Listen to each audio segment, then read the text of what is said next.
Welcome to Let's Get Growing. It's Jo Swan here, the educational gardener from Bulwell Forest Garden, and I think we've got some new members on the scheme, so welcome to you all. We're at the end of January 2023, so Happy New Year to everybody.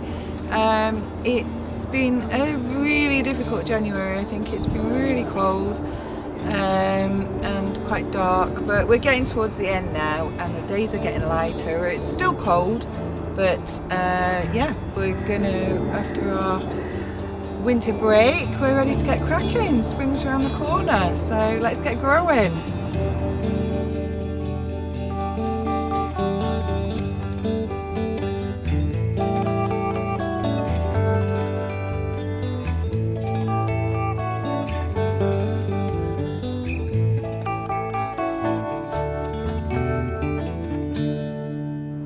So as ever, we're going to start with your pack. So you usually get about 3 items, and because it is still winter, we're not going to start sowing loads and loads of stuff, and we're going to focus on hardy plants. So in your packs today you've got a Sweet William, which is Dianthus barbatus, I think its Latin name is, and this is a hardy biennial, which means that biennial 2, so it completes all its life cycle in 2 years. So we grew this from seed last year, so it is going to flower this summer, probably around June time. So you've got one of these each. So I'm looking at this plant now and I can see that it's got like holes in its leaves, so something's been nibbling on it. And then I can see here I've got a snail. So the first thing I'm going to do is remove this snail. I'll probably just put him on the compost heap, but I don't want him munching any more leaves. So these plants are quite pot bound. So pot bound is when the plants have like filled up their root, filled up the pot, and they're wrapping around themselves. So it's been left too long in this pot. They're quite vigorous, so they should have had something done with them sooner. But so I'm going to use this to show you what you can do if you've got any pot bound plants. So you can be, because this is hardy plant as well, you can be quite sort of brutal with them. So most of the time, if it wasn't pot bound, you'd just be gently teasing out the roots, but I'm actually going to be a bit more brutal here and take off quite a bit. Again, that can go in the compost heap. And then I've got a bigger pot, so I'm potting on, because I want this plant to grow nice and big, so I'll get lots of flowers, and I'll show you the flowers in a minute, a picture of them if you don't know them. So I'm going to put compost in my pot, put my plant in the middle, and then pack more compost back around it. And because it's a hardy plant, you shouldn't need any protection at this time of year. And these are the plants that we like to focus on. So other biennials you'll probably know, we've got some of down here, are foxgloves. So again, we grew these from seed in 22, and then these will flower this summer. And there's a few other plants like honesty. I think we have an honesty in our pack. I think that's probably outside. Okay, so I've got that, and then I'm going to put my label back in so I know what it is, and then I'll give it a water, and then that's job done. I mean, you could take off a few of these holy leaves if you wanted to, but I don't think it's going to affect the plant too much. Okay, next job. Oh, I was going to show you, actually I'll show you the flowers of the Sweet William. So yeah, these are the Sweet Williams here, so you get them in all different pinks, colours, and here they've been planted up with poppies, and the flowers smell really nice, and they attract lots of wildlife pollinating insects in as well, so win-win. Okay, so next up we should have a small packet of seeds. Now these are dwarf broad beans. So broad beans are a hardy vegetable, so it's fine to sow them now. And this variety is called the Sutton. So it's a dwarf variety. So I've chosen this one because it's really good to grow in pots, in containers, if you haven't got any ground to grow them in. So what I'm going to do with them is I'm going to sow them in toilet roll tubes, just as you could put them in pots or trays. I'm just going to show you what you can do if you don't have those. So I've got a toilet roll tube, and I'm just going to cut 1, 2, 3, 4, and then I'm going to turn them over at the base like that. Put some compost in.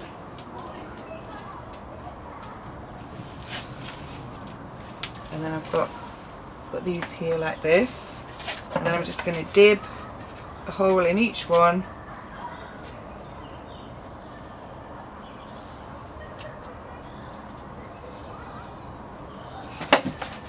and the beauty of these, growing them in toilet roll tubes, is that they're biodegradable, and you can just pop that on when it's ready for its next stage, the whole thing, like with these peas, so we don't disturb their roots when they're ready for repotting.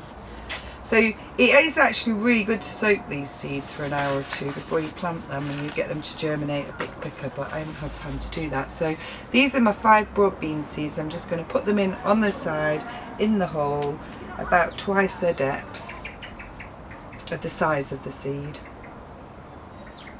1 in each.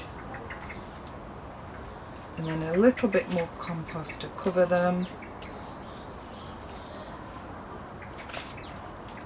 Press them down. Give them a water with a fine rose on the end so I don't push them out. And then what I'm going to do is I've got another, this fruit punnet's got holes in the bottom, so I've got drainage. So that's really important because you don't want them sitting in loads of stagnant water, especially this time of year. But I've got another little punnet that I'm going to put over the top, and this will help, it'll work as like a propagator lid and keep them a bit warmer so they'll germinate quicker. But I'm also hoping that it's going to keep the mouse out, because we've had a real problem with mice eating our broad beans and sweet peas in the other polytunnel. So I'm just trying, we'll see. And then finally, these potatoes. So we don't sow potatoes yet, but we have to do something which is called chitting. So you should have a bag with 3 Charlotte, that says 3 times Charlotte. So these are Charlotte potatoes, which are an early potato. They're salad, they taste delicious, they're really easy to grow, and they're my favourite, and I've grown these for years. So what you need to do is, this is a certified seed potato, so don't just use any old potato. These have been grown specifically for people to grow as seed, so that diminishes it lessens the risk of you introducing disease into your garden. So we need to do something which is called chitting with these potatoes. So I've got an egg box, I've written on it the variety, Charlotte, and then I'm going to put the potatoes with what are called eyes in there, the ones with the most eyes upmost towards the light, and I'm going to do that with all 3 of them. Sometimes it's not easy to see, but these little, like where they're going to sprout, is where you want the light, and they're called the eyes. So I'm going to chit these potatoes, so I want them to grow some little shoots before I plant them. I don't want big leggy shoots, I just want some little shoots like this, which is going to help them develop into the ground once we do plant them. So I need to keep these in a cool room, which won't get frost, because frost will kill them because they're not hardy plants.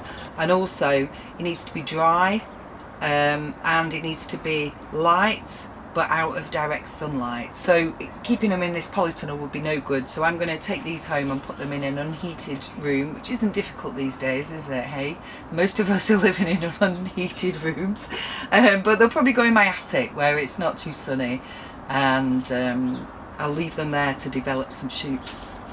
So I think that's it really for today. There was a few things from previous packs. So when we're talking about hardy plants and our focus on hardy plants at the moment, I think this demonstrates to you why it's good to do this. So these are the hardy annuals that we planted at the end of last year. So I've got a cornflower, California poppy, and some kind of clary bouquet, I think that one is, and they're doing fantastic. So I put 3 in a pot together. They're hardy. I don't have to worry about these plants. And the other thing we can be watching out for is our lasagna pots, those of you who planted the spring bulbs up at the end into the lasagna pots. So I just checked mine, and the crocuses are all coming up. Nothing's flowering yet, but the bulbs are starting to emerge. I just noticed mine are quite weedy, so you might just want to have a check of them and give them a little weed. Yeah, that's it. So let us know how you're getting on, and if you've got any questions or any problems, we've got the Facebook page, or if you want to share any of your stories with us, then please do. So thanks for watching, and happy gardening. Wrap up warm.